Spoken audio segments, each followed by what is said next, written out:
Abụ m nwata Nwaada Zion. Ihe ọmụmụ ihe nke taa isiokwu ya bụ ọnụọgụgụ. Epụtara na Bekee numbers. Ọnụọgụgụ site n'efu ruo na 20.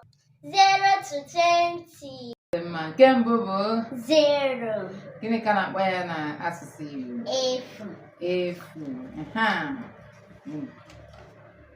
Ọzọ na-eso ya 1.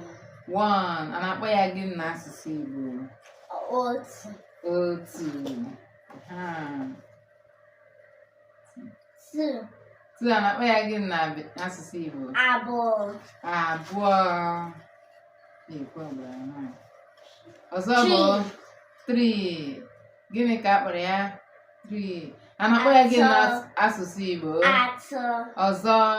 Atọ. 4. 4. Gịnị ka a na-akpọ ya n'asụsụ Igbo? Anọ. Kpọpụta ya ọzọ. Anọ. Anọ. 5. 5. A na-akpọ ya gịnị n'asụsụ Igbo? Ise. Ọzọ. Ise. Kpọpụta ya ọzọ. Ise.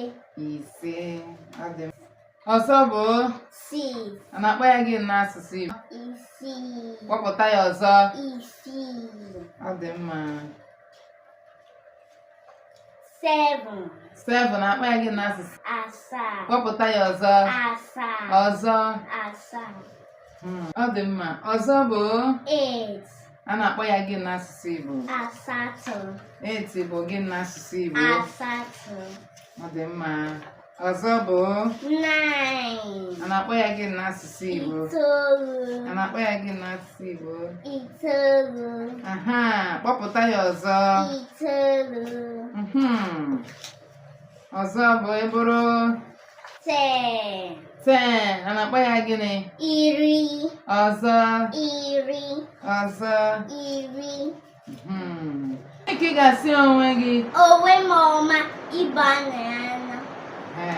ịgbalị anya ka ọ dịwazienụ, mana unu echefukwala ịpịnye aka na bọtịn ntisasị disasianụ.